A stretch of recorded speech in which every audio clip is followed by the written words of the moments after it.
भजन संगीता 37 का 1 से लेकर 6 तक। कुकर्मियों के कारण मत कूट, कुटिल काम करने वालों के विषय में डाह ना कर, क्योंकि वे घास के समान झट कट जाएंगे और हरी घास के समान मुरझा जाएंगे। यहोवा पर भरोसा रख और भला कर, देश में बसा रह और सच्चाई में मन लगाए रह। यहोवा को अपने सुख का मूल जान और वह तेरे मनोरथ को पूरा करेगा। अपने मार्ग की चिंता यहोवा पर छोड़ और उस पर भरोसा रख, वही पूरा करेगा। वह तेरा धर्म ज्योति के समान और तेरा न्याय दोपहर के उजियाले के समान प्रकट करेगा। यह हेजकेल 36, 24 और 25। मैं तुमको जाति में से ले लूंगा और देश में इकट्ठा करूंगा और तुमको तुम्हारे निज देश में पहुंचा दूंगा। मैं तुम पर शुद्ध जल छिड़कूंगा और तुम शुद्ध हो जाओगे, और मैं तुमको तुम्हारी सारी अशुद्धता और मूर्तों से शुद्ध करूंगा। भजन संहिता 37 उसका 1 से 6 वचन। कई एक बात परमेश्वर के वचन हमें सीखने को बताता है। सबसे पहली बात लिखा है, कुकर्मियों के कारण मत उड़। हालेलुया। कई बार ऐसा होता कि कुकर्मी लोग जो हमारे आस पड़ोस में, सोसाइटी में या समाज में या कह सकते परिवार में कुकर्म करने वाले यदि है तो हम उस पर कूढ़ते हैं। कूढ़ना नहीं है, क्या करना है? बाइबल में लिखा है प्रार्थना करना चाहिए। हालेलुया। कुकर्मी के लिए भी प्रार्थना करना चाहिए। तो भजन संहिता में राजा दाऊद कहते कुकर्मियों के कारण मत कूढ़। कूढ़ने की जरूरत नहीं है। कुकर्मियों के लिए क्या करना चाहिए? प्रार्थना करना चाहिए। हालेलुया। और आगे, कुटिल काम करने वालों के विषय डाह न कर। हालेलुया। क्योंकि दूसरा वचन में लिखा है, क्योंकि वे घास के समान झट कट जाएंगे और हरी घास के समान मुरझा जाएंगे। हालेलुया। घास का कोई गारंटी नहीं है, आज है और कल को कोई आकर के काट करके ले जाएगा। देखते हैं ना, जिनके पास पशु है, बकरी है या गाय है, तो वो घास को खोजते घूरते हैं, कहाँ मिलेगा। और घास जो है उसको पता नहीं है कि कब काट दिया जाएगा। बकरी वाले और गाय वाले वो जाएंगे टोकरी लेकर के और उसको काट करके ले आएंगे। हालेलुया। और एक समय वैसा भी आता है कि घास जो है, हरी घास भी वो मुरझा जाता है। हालेलुया। तो हमेशा याद रखिए कि ये आज है और कल को नहीं रहेंगे। हालेलुया। घास के समान काट दिए जाएंगे या मुरझा जाएंगे। हालेलुया। बड़ा से बड़ा गामा पहलवान भी वो खत्म हो जाता है। अपने नजर के सामने हम पाते हैं कि वे नाश हो जाते हैं, काट दिए जाते हैं या घास के समान मुरझा जाते हैं। हालेलुया। 3 पद में लिखा, यहोवा पर भरोसा रख और भला कर, देश में बसा रह और सच्चाई में मन लगाए रह। हालेलुया। भरोसा किस पे रखना है? यहोवा पर। वचन में लिखा हुआ है, कुछ रखते भरोसा घोड़ों पर, कुछ रखते भरोसा रथों पर, हम तो यहोवा परमेश्वर के नाम पर भरोसा रखते हैं। हालेलुया। घोड़ा है हमारे पास, कीमती घोड़ा, उस पर भरोसा रखने से कुछ नहीं होगा। रथों पर भरोसा रखते हैं, उस पे भरोसा रखने से कुछ नहीं होगा। भरोसा हमें और आपको परमेश्वर पर रखना चाहिए। और लिखा है परमेश्वर पर भरोसा रखना है और साथ ही साथ भला करना है। हालेलुया। गलत काम करने वालों को देखकर कुढ़ना नहीं है, डाह नहीं करना है। उसके बारे में यदि किसी को बता रहे हैं कि गलत है, वो अलग चीज है। सच्चाई बोलना अलग चीज, लेकिन कुढ़ना, डाह करना, डाह करते हैं तो ये गलत है।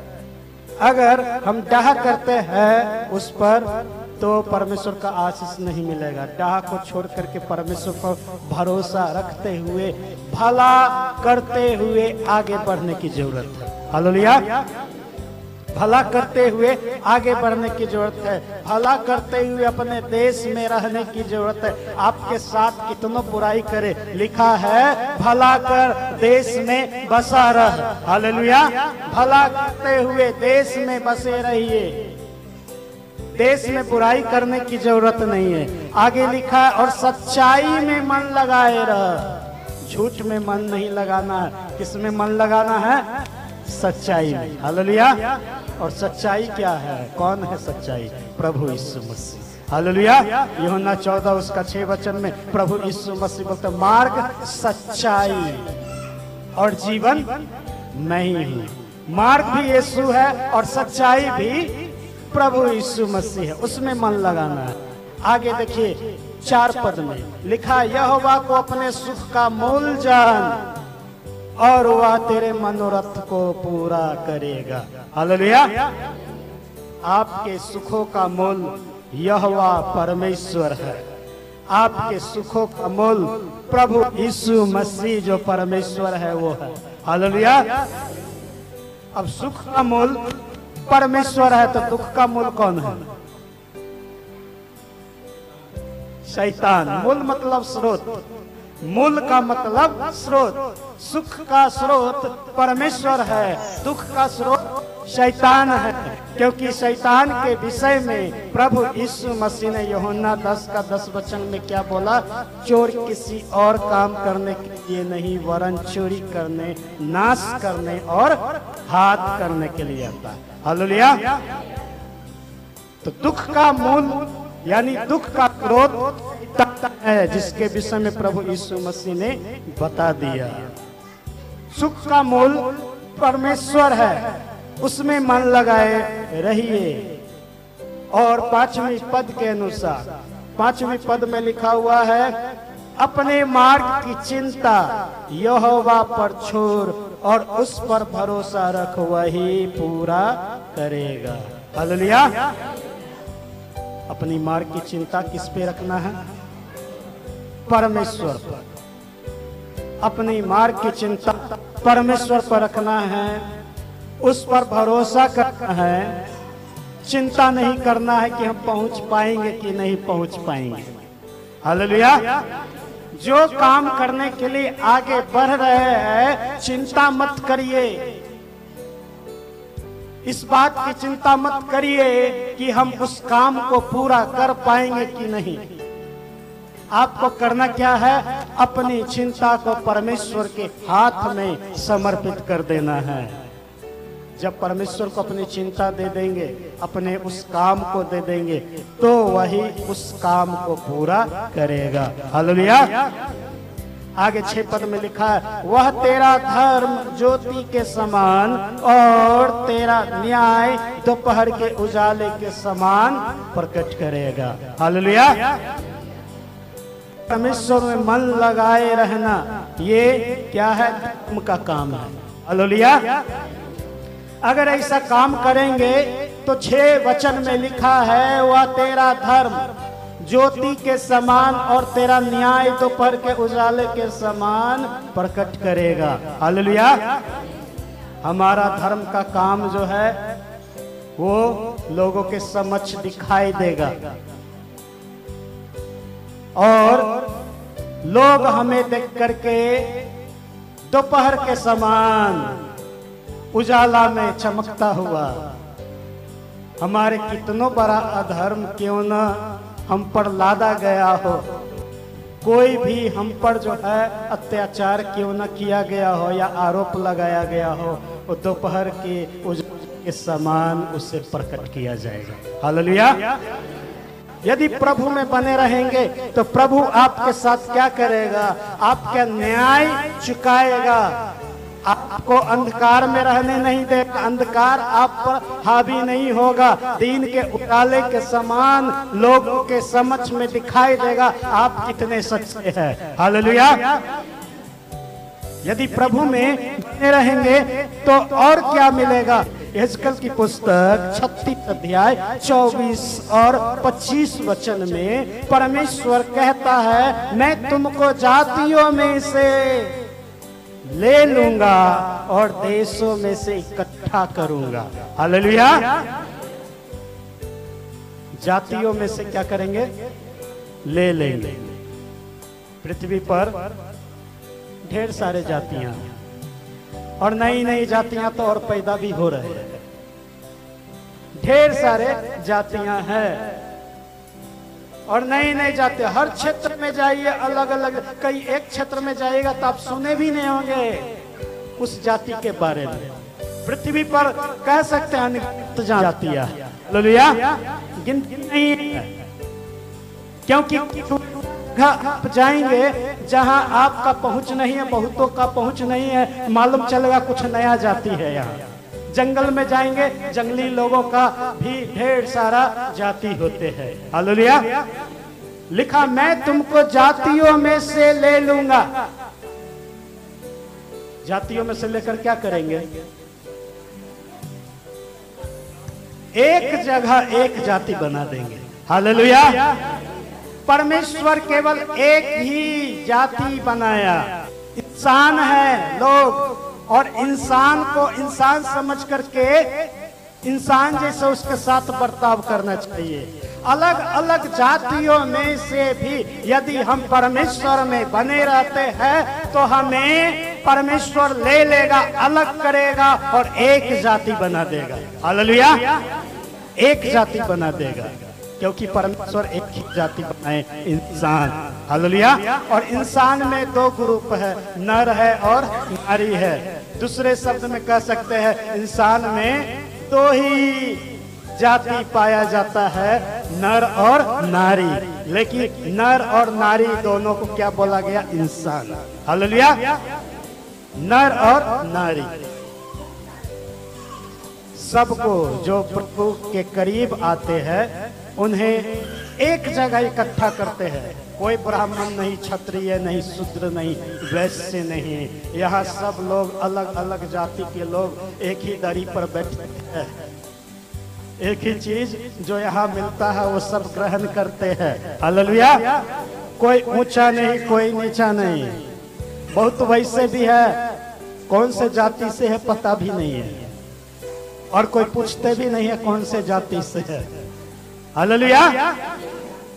पूछते भी नहीं है कौन से जाति से, लेकिन मिलते हैं, सब हाथ मिलाते हैं, जय मसीह की बोलते हैं, साथ में खाते पीते हैं, साथ में उठते बैठते हैं, वही गिलास में सब लोग पानी पीते हैं, प्रत्येक लोग। हालेलुया। कोई छुआछूत नहीं, एक ही जाति इंसान का। हालेलुया। आगे देखिए लिखा, और देशों में से इकट्ठा करूंगा। हालेलुया। चाहे कोई देश का क्यों ना हो, चाहे विदेश से ही क्यों ना आए हो, लेकिन यदि प्रभु में हैं तो वे एक ही जाति है। हालेलुया। चाहे विदेश से आ गए दूसरा भाषा बोलने वाले, लेकिन उसी प्रभु को मानते हैं, उसी प्रभु का गीत गाते हैं, वैसे ही गाते हैं, वैसे ही बजाते हैं, वैसे ही परमेश्वर का वचन का प्रचार करते हैं, वैसे ही गवाही देते हैं। देश देश के लोगों को परमेश्वर एक जगह इकट्ठा करता है जब परमेश्वर के करीब में लोग जाते हैं तो। हालेलुया। और लिखा, और तुमको तुम्हारे निज देश में पहुंचा दूंगा। हालेलुया। हम इस पृथ्वी पर है, लेकिन पृथ्वी पर के, जोर से बोलिए, नहीं है। हालेलुया। पृथ्वी पर तो है, लेकिन पृथ्वी पर के नहीं है। हमारा निज देश स्वर्ग में है। हालेलुया। प्रभु पर विश्वास करते हैं, प्रभु उनको अपना निज देश में पहुंचाता है, स्वर्गीय देश में। हालेलुया। पृथ्वी पर है, लेकिन हमारा देश स्वर्गीय देश। बहुत सारे लोग दौड़ रहे हैं, दौड़ लगा रहे हैं, लेकिन पता नहीं आगे खाई है, गिरेगा। वो कहाँ पहुंच रहे हैं उनको पता नहीं, उनका अंत कहाँ पर है वो पता नहीं, लेकिन हमें और आपको पता है कि हम प्रभु पर विश्वास करते हैं तो हमारा निज देश हमारा वेट कर रहा, स्वागत करने के लिए। हम उस निज देश में जाने पाएंगे जो देश परमेश्वर ने स्वर्ग में तैयार किया है। हालेलुया। आगे देखिए, मैं तुम पर शुद्ध जल छिड़कूंगा। जो प्रभु में बने रहते हैं उस पर परमेश्वर क्या करते हैं? शुद्ध जल को छिड़कते हैं। जल क्या है? परमेश्वर का वचन को भी जल बोला गया है और पवित्र आत्मा को भी जल बोला गया है। हालेलुया। जो प्रभु में बने रहते हैं पवित्र आत्मा से परिपूर्ण होते जाते हैं और परमेश्वर के वचन का ज्ञान उनके अंदर बढ़ जाता है। उनके अंदर ज्ञान इतना होता है कि वो उमड़ने लगता है। प्रभु यीशु मसीह ने कहा, इस जल को तुम जो पीती हो तो बार बार प्यास लगता है, लेकिन मैं जो जल को दूंगा उसे पीने के बाद फिर तुम कभी प्यासा नहीं होंगे, वरन जीवन की जल की नदियां तुम्हारे अंदर से बह निकलेगी। हालेलुया। तो जो प्रभु में बने रहते हैं उस पर प्रभु शुद्ध जल छिड़कते हैं। और आगे लिखा, और तुम शुद्ध हो जाओगे। जल क्या काम करता है? शुद्ध करने का काम करता है। जल क्या है? पवित्र आत्मा। पवित्र आत्मा को हम लेते हैं, अपने जीवन में हम शुद्ध किए जाते हैं। हालेलुया। जीवन में पाप है, बुराई है। अगर आप एक गिलास लीजिएगा और गिलास में गंदा पानी रखिए, ऊपर से पानी डालिए, पानी डालते रहिए डालते रहिए डालते रहिए जब तक पूरा भर न जाए, और भरने के बाद भी डालिए, ओवरफ्लो होगा, बाहर निकलेगा और बाहर निकलेगा। बाहर निकलते निकलते निकलते निकलते क्या निकलेगा? गंदा पानी निकलते निकलते निकलते निकलते अंदर जो है साफ पानी पूरा हो जाएगा। हालेलुया। गंदा पानी कहाँ चला जाएगा? बाहर चला जाएगा। हालेलुया। तो हम जब परमेश्वर के आत्मा से उस जल से भरे जाते हैं, अशुद्धता जीवन से निकलते जाती है, बाहर बहते चली जाती है, उसी जल में बह करके दूर चला जाता है। हालेलुया। और शुद्धता जीवन में आ जाती है। वो शुद्धता पाने के लिए परमेश्वर की ओर हमें बढ़ने की जरूरत है, उस पर भरोसा रखने की जरूरत है। लिखा, और मैं तुमको तुम्हारी सारी अशुद्धता और मूर्तों से शुद्ध करूंगा। हालेलुया। मूर्तों मतलब क्या? मूर्त का मतलब क्या होता है? मूर्त का मतलब हम सीधा से बोलेंगे मूर्ति। पता है मूर्ति पूजा क्या है? मूर्ति पूजा दिल में या मन में जगह लेने वाला एक वस्तु है। हालेलुया। तो यदि बाइबल पढ़ेंगे तो मूर्त पूजा को बाइबल में कई एक नाम और भी दिया गया। बाइबल में मूर्त पूजा को व्यभिचार से भी तुलना किया गया। हालेलुया। व्यभिचार जब लोग करते हैं तो कल्पना करते हैं, मन में किसी का तस्वीर बना करके रखते हैं, और वैसे ही पूजा जो करते हैं, सूरत का पूजा, मूर्त का पूजा, तो उनका तस्वीर बना करके करते हैं। हालेलुया। क्योंकि कई एक कोई सा मूर्त भी है जिसमें सूरत होता ही नहीं है, कोई शकल भी नहीं है, कोई भी शकल नहीं है, लेकिन शकल मन में बना करके करते हैं पूजा। हालेलुया। बहुत तरह का तस्वीर लोग मन में लेकर के घूमते हैं। बीते दिनों हमने बताया था मन में मूरत है। जो नशा करने वाले हैं तो वो नशा का मूरत मन में पिक्चर बना करके रखे हुए हैं। जो दारू पीने वाले हैं वो दारू का बोतल मन में बैठा करके रखे हुए हैं। क्रोध करने वाला है क्रोध सूरत जो है मन में बैठा करके रखे हैं। जो करने वाले विचार का सूरत बना करके मन में रखे हुए हैं। जो व्यक्ति झूठ बोलते हैं तो झूठ का शकल बना करके मन में रखे हुए, यानी गलत गलत काम करने वाले सब अपना अपना तरीका से मन में जो है एक शकल को बना करके रखते हैं। बाइबल में लिखा है कि मैं तुमको तुम्हारी सारी अशुद्धता और मूर्तों से शुद्ध करूंगा। हालेलुया। जो भी चित्र बना हुआ है मन में, चाहे पशु पक्षी का चित्र हो, चाहे पेड़ पौधा का चित्र हो, वैसे वस्तुओं का चित्र है जिसमें हम लिप्त रहते हैं, जिसमें हम खो गए हैं, जिसके आदी हो चुके हैं और परमेश्वर को छोड़ते जा रहे हैं। परमेश्वर को छोड़ करके अपने काम को ही महत्व देने लगे हैं, वैसा काम जिससे कुछ नहीं होने वाला। धर्म के काम में जो भी आगे बढ़ते हैं परमेश्वर की अगुवाई होती है और परमेश्वर का चित्र उनके अंदर बसता है। लेकिन जो अधर्म के काम में आगे बढ़ते हैं तो उनके अंदर परमेश्वर का चित्र नहीं, परमेश्वर का मूर्त नहीं, परमेश्वर का सूरत नहीं है, अधर्म का सूरत बना हुआ है। उस अधर्म से परमेश्वर हमें क्या करेगा? शुद्ध करेगा। उस शकल से, उस मूर्तों से हमें शुद्ध करेगा और हम सब पवित्र होकर के प्रभु के साथ अपने निज देश में पहुंचने पाएंगे। हालेलुया। परमेश्वर आप सबको आशीष दे। परमेश्वर हर बातों में हमें और आपको संभालता है, उसके समीप में हमेशा बने रहे। आइए हम लोग अपने जगह पर खड़े हो उसकी महिमा करें, उसकी स्तुति करें। हालेलुया। धन्यवाद यीशु। प्रशंसा होवे प्रभु इतना महान, इतना महान। प्रशंसा होवे प्रभु यीशु की, इतना महान, इतना महान। एक बार फिर से गाएंगे ऊंची आवाज में।